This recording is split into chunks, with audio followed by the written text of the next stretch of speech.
दोस्तों, बाबा साहब भीमराव अंबेडकर का जन्म संघर्ष और सफलता का एक ऐसा समुद्र है जिसमें खोजा जाए तो ज्ञान और प्रेरणा रूपी अनगिनत बहुमूल्य रत्न प्राप्त किया जा सकता है। शायद ही हम में से ऐसा कोई होगा जो बाबा साहेब अंबेडकर को नहीं पहचानता होगा, लेकिन फिर भी मैं एक बार याद दिलाना चाहूंगा कि कौन थे बाबा साहेब, जिन्हें पब्लिक प्लेस में पानी पीने तक की अनुमति नहीं थी, जिनसे पढ़ाई का अधिकार भी छीनने की कोशिश की गई, उन्हें क्लास में तक बैठने नहीं दिया जाता था, जिन्हें प्यास लगने पर ऊंची जाति के लोग ऊपर से पानी पिलाया करते थे, जिनको छूना तक मना था, उन्होंने वो काम कर दिखाया जिसकी कल्पना तक संभव नहीं है। जी हाँ, मैं बात कर रहा हूँ हमारे भारतीय संविधान के रचयिता doctor B.R. Ambedkar, doctor Bhimrao Ramji Ambedkar, जो आगे चलकर डॉक्टर बाबा साहेब अम्बेडकर के नाम से प्रसिद्ध हुए। बाबा साहेब पढ़ने में इतने अच्छे थे कि वो 64 विषयों के मास्टर थे, 9 भाषाओं के जानकार थे। लंदन स्कूल ऑफ इकोनॉमिक्स के 8 साल में कंप्लीट होने वाले कोर्स को सिर्फ 2 साल 3 महीने में उन्होंने पूरा कर लिया था, क्योंकि रोजाना 20 से 21 घंटे पढ़ाई किया करते थे। कोलंबिया यूनिवर्सिटी ने 2004 में टॉप 100 स्कॉलर्स की एक लिस्ट निकाली थी, जिसमें टॉप पर जिसका नाम था वो है डॉक्टर बाबा साहेब अम्बेडकर। आज के इस वीडियो में हम बाबा साहेब अम्बेडकर के जीवन से सीखने वाली 5 बड़ी बातों के बारे में बात करेंगे। बाबा साहेब अम्बेडकर के जीवन से सीखने वाली पहली बात, शिक्षा की इच्छा। जिस प्रकार बिना बुनियाद के इमारत नहीं बन सकती, बिना बीज वृक्ष की कल्पना तक नहीं की जा सकती, ठीक उसी प्रकार बिना शिक्षा के हम अपने जीवन में सफल नहीं हो सकते। और ये जो शिक्षा पाने की इच्छा है, इसे सीखना है तो बाबा साहेब से सीखिए। बाबा साहेब जब कोलंबिया यूनिवर्सिटी में पढ़ने गए तो वहाँ की लाइब्रेरी में काम करने वाले प्यून, जो लाइब्रेरी का दरवाजा खोलने वाले थे, उनसे भी पहले बाबा साहेब वहाँ पहुँच जाया करते थे और सबके जाने के बाद वहाँ से निकलते थे। कई बार तो रिक्वेस्ट करके रुका करते थे कि थोड़ी देर और लाइब्रेरी खुला रहने दीजिए, थोड़ी देर और पढ़ लूंगा। 18 घंटे लाइब्रेरी में पढ़ा करते थे, इस कदर उन्हें शिक्षा की इच्छा थी। बाबा साहेब का मानना था कि जीवन में कोई भी कामयाबी हमें सिर्फ शिक्षा ही दिलवा सकती है।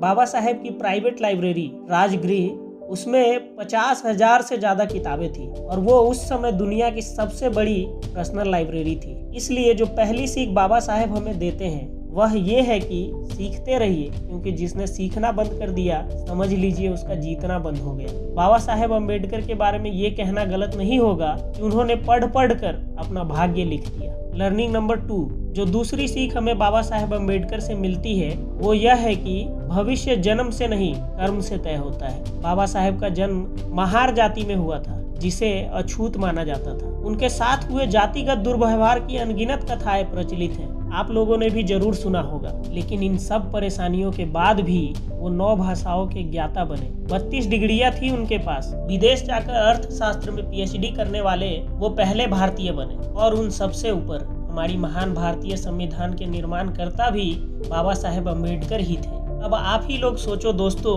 कि कहाँ वो स्कूल, वो क्लास के बाहर बैठना, वो पानी का मटका तक न छूना, गरीबी, असमर्थता, और कहाँ ये हयाती और ये सम्मान का शिखर। ऐ पर्वत, कल तक तू जिसकी लाचारी पर हंसता था, आज वही तेरी चोटी पर बैठा है बैसाखियां लेकर। बाबा साहेब की उन्नति विश्वास के योग्य नहीं लगती है। सब कुछ सच है मगर झूठ जैसा लगता है, क्योंकि ये मानना बहुत कठिन है कि कोई अपनी शिक्षा, अपनी आत्मबल की शक्ति से भाग्य की रेखाओं को इस तरह बदल सकता है। लर्निंग नंबर 3, सिर्फ खुद का ना सोचे, समाज के प्रति भी अपनी जिम्मेदारियों को समझे। बाबा साहेब को समाज के प्रति अपनी जिम्मेदारियों का हमेशा से पता था। वह हमेशा यही सोचते थे कि वह समाज के लिए कुछ ऐसा करे कि उनके आसपास रहने वाले लोग बेहतर जीवन जी सके। और शायद यही कारण था कि जब उन्हें भारतीय संविधान लिखने की जिम्मेदारी सौंपी गई तो उन्होंने दुनिया के 60 अलग अलग संविधानों का अध्ययन किया। उसके बाद भारतीय संविधान की रचना की और उसमें भी ध्यान रखा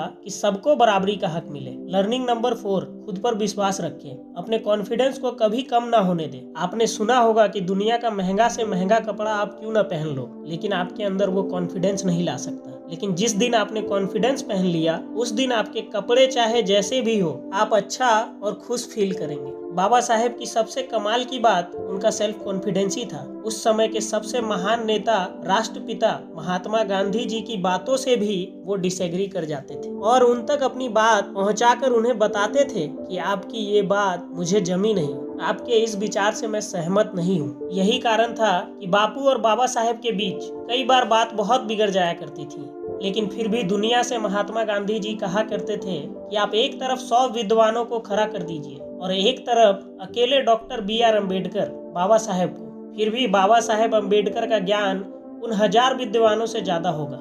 यही कारण था कि जब स्वतंत्र भारत की पहली कैबिनेट बन रही थी तो कानून मंत्री के लिए डॉक्टर बाबा साहेब अम्बेडकर का नाम महात्मा गांधी जी ने ही सुझाया था और इस प्रकार अपने सेल्फ कॉन्फिडेंस के दम पर डॉक्टर बाबा साहेब अम्बेडकर ने देश के पहले कानून मंत्री के रूप में शपथ लिया। लर्निंग नंबर 5, विजनरी बने। जीवन में बहुत दूर तक जाना है तो विजन का होना बहुत आवश्यक है। आपको पता होना चाहिए कि आप भविष्य में क्या और कैसे करने वाले हो और उसका आपके जीवन पर क्या प्रभाव पड़ेगा।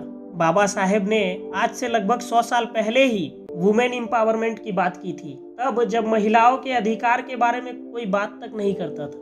उन्होंने ही कहा था कि मजदूरों को 8 घंटे ही फैक्ट्रीज में काम करना चाहिए, नहीं तो पहले 12 से 14 घंटे तक मजदूरों से काम लिया जाता था। सबके अधिकारों के बारे में सोचते थे बाबा साहेब अम्बेडकर जी।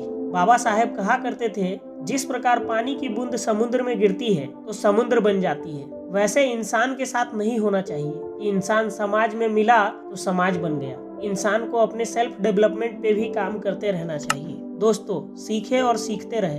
अगर आप किताबों के साथ अपना समय बिताते हैं तो आपके समय को बदलते देर नहीं लगेगी। ये थी कुछ बातें जो मैंने बाबा साहेब से सीखा है। मुझे पूरा विश्वास है कि आप भी बाबा साहेब से सीखकर ऊंच नीच और भेदभाव की भावना अगर है तो त्याग देंगे। कर्म के मार्ग पर चल कभी अपनी कीर्ति को मैला होने नहीं देंगे। एक बात हमेशा याद रखिएगा दोस्तों, कि आप बस विचारों की धारा ला दो, बाकी प्रकृति खुद संभाल लेगी। कमेंट सेक्शन में जय भीम लिखना ना भूलें। और आपने इतनी देर मुझे सुना, इसके लिए आपका धन्यवाद।